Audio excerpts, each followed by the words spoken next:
Hi everyone, I hope you are doing well. This video is about integration. इसमें start में हम देखेंगे कि इंटीग्रेशन क्या होती है एंड देन फर्दर ऑन हम रूल्स को इन्वेस्टिगेट करेंगे जो कि यूज़ किए जाते हैं इंटीग्रेशन को परफॉर्म करने के लिए। So once you are familiar with those rules तो आपके लिए बहुत आसान हो जाएगा काफ़ी हद तक इंटीग्रेशन को परफॉर्म करना।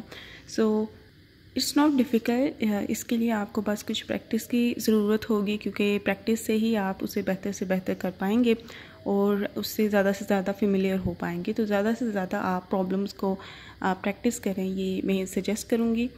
सो हम इंटीग्रेशन देखते हैं कि इंटीग्रेशन क्या है। So integration is the summation operation. ठीक है, इंटीग्रेशन समेशन के लिए यूज़ की जाती है फॉर कंटिन्यूस फंक्शंस।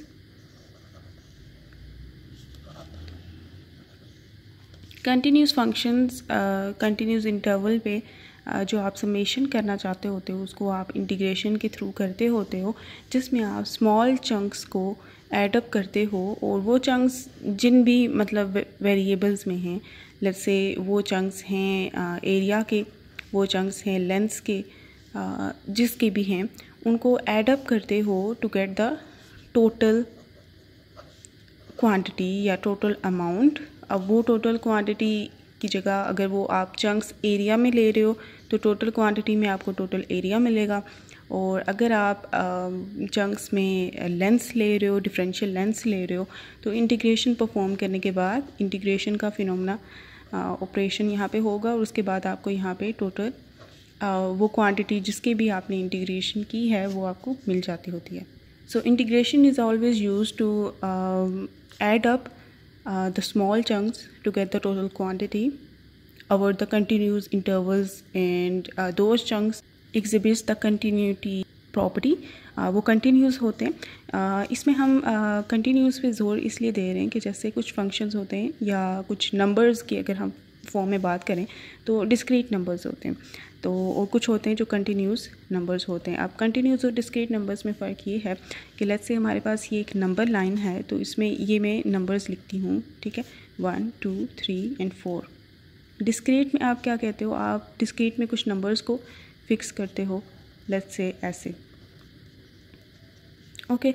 और डिस्क्रीट समेशन क्या होगी, अगर डिस्क्रीट नंबर्स की समेशन आप करते हो तो वो इंटीग्रेशन से नहीं करते हो, क्योंकि दीज आर नॉट कंटिन्यूस। 1 और 2 के दरमियान आप देख रहे हैं कि 1 के बाद कम्प्लीटली जंप हुआ है टू 2। 1 और 2 के दरमियान भी ये नंबर्स हैं लेकिन इसमें इंक्लूडेड नहीं हैं। तो 1 में 1 से डायरेक्टली जंप किया गया है, 2 से डायरेक्टली 3 में, 3 से 4 में, 4 में 4.6 से।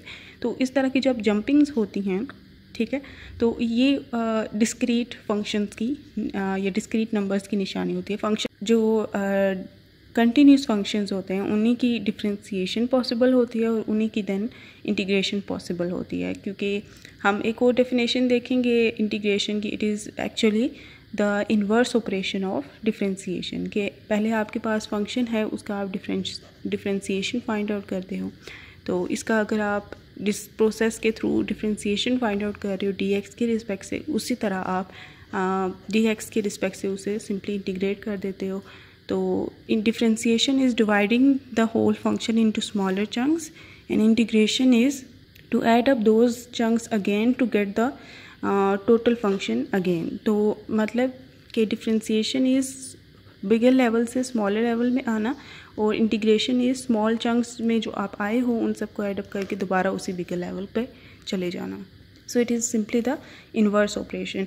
तो अगर आपके पास डिस्क्रीट नंबर हैं तो आप उसके लिए डिस्क्रीट समेशन को यूज़ करते हो, जिसके लिए हम इस तरह का साइन यूज़ करते होते हैं, और ये फिर जैसा भी वो फंक्शन है या फिर ट्रेंड है उस पर आप ये ऐसे लिमिट्स लगाते हो और उनकी समेशन को फाइंड आउट करते हो। डिस्क्रीट समेशन मैंने जैसे बताया कि ये ऐसे होती है। और integration is the continuous summation of smaller chunks to get the total quantity, और it is the summation of continuous functions। तो ये जो chunks हैं ये different quantities के हो सकते हैं, ये area के chunks हो सकते हैं, ये length के chunks हो सकते हैं, ये volume के chunks हो सकते हैं, ये किसी function के chunks हो सकते हैं, किसी भी form में ये आ सकते हैं, speed की form में या etc। तो अगर मैं इसे चंक्स को अगर मैं ड्रॉ करूँ, लेट्स से मैं एरिया के लिए ड्रॉ करती हूँ, तो यहाँ पे ये कोई भी फंक्शन f of x है अलॉन्ग y एक्सिस और x एक्सिस पे तो x है, क्योंकि फंक्शन भी एक्स का ही फंक्शन है। तो ये अगर मैं ले लेती हूँ और ये इसके नीचे का एरिया है, इस कर्व के नीचे का एरिया, ठीक है, जिसमें मैं एक स्मॉल चंक ले लेती हूँ, ये चंक, ठीक है, and it is dx in length, ठीक है। इसकी ये जो विड्थ हम कह सकते हैं, width is a better word, यहाँ पे विड्थ जो है इसकी हम देख सकते हैं, ये स्मॉल विड्थ, ये x नहीं है बल्कि x का ये बहुत ही स्मॉल जो है इंटरवल है। आप जब भी फाइंड आउट करना चाहते होते हो कि इन दोनों के दरमियान की लेंथ क्या है फॉर एग्जांपल, तो आप ये वाली वैल्यू माइनस करते हो ये वाली वैल्यू, ये यहाँ पे अगर ये x है तो ये हो जाएगी x प्लस dx, मतलब x में थोड़ा सा आपको ऐड करना पड़ेगा कि ये 2 है अगर, तो ये 2 + 1 3, तो यहाँ पे 2 + 1, ये 1 जो है जो कि डिफरेंस है between this and this number, 3 - 2 करें आपको 1 मिलेगा विच इज़ dx, ठीक है। तो इस इंटरवल को अगर आप फाइंड आउट करना चाहते हो तो इधर जो क्वांटिटी है माइनस करते होते हो आप इधर से, तो इसका ये जो इस इंटरवल की लेंथ आ जाएगी वो dx आ जाएगी। तो ये अगर वो इंटरवल स्मॉल इंटरवल dx है और ये जो है ये लेंथ ये अलोंग y एक्सिस है, तो इसकी हम f(x) लेंथ लेते होते हैं। तो अगर मैं चंक का एरिया फाइंड आउट करना चाहती हूँ, ये चंक किसके इक्वल है, that will be the length into width, तो लेंथ है f(x) into width which is dx, ठीक है। तो ये इस स्मॉल चंक का एरिया है, ठीक है। तो ये अगर मैं फाइंड आउट करना चाहती हूँ कि इस पूरे इस कर्व के अंडर जो एरिया है वो क्या है, तो मैं बहुत सारे चंक्स को बनाऊँगी, ठीक है, सारे एक दूसरे से बिल्कुल जुड़े हुए होंगे। ऐसा नहीं होगा कि एक चंक इधर है और एक चंक इधर है और ऐसे में इन तीनों को ऐड कर रही हूँ, बल्कि हर चंक एक दूसरे के साथ कनेक्टेड है, ठीक है।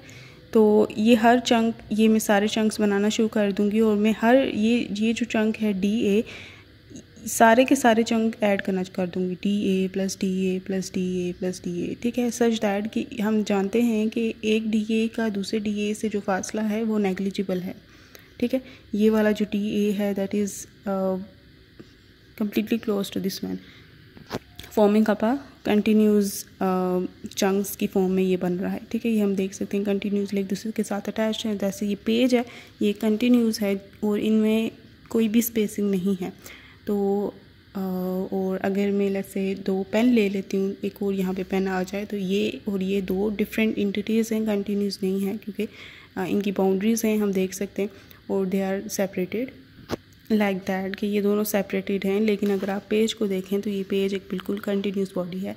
तो अगर ये एक इसी तरह से कंटिन्यूस शीट है और यही कंटिन्यूस शीट का लेट्स से आप ये वाले पार्ट का एरिया फाइंड आउट करना चाहते हो, तो उसके लिए आप क्या करेंगे कि ये आपके पास ये चंक है, अगर आप इसको इंटीग्रेट कर दें, ठीक है, you will get the area under the curve. ये जो भी सारा एरिया बन रहा होगा ना, आपको इसका एरिया मिल जाएगा अगर आप इसको इंटीग्रेट कर देते हो। इंटीग्रेट मीन्स इसको सम अप कर देना, सबको सम अप कर देना।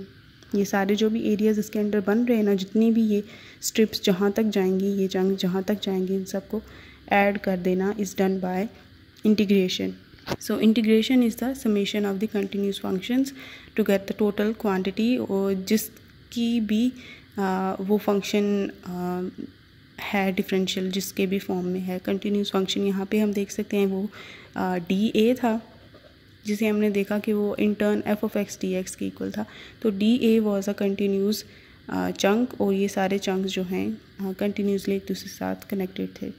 सो इन सिंपल वर्ड्स अगर हम इसको कंक्लूड करें तो integration is the inverse process of derivation, and in integration we sum up the small chunks to get the total quantity, and these chunks have the property of continuity, like those are continuous, and integration is always done for the continuous functions. Our continuous intervals ये discrete functions के लिए नहीं होता और piece wise functions होते हैं, लेकिन वो होते हैं टू कंटिन्यूस फंक्शंस का।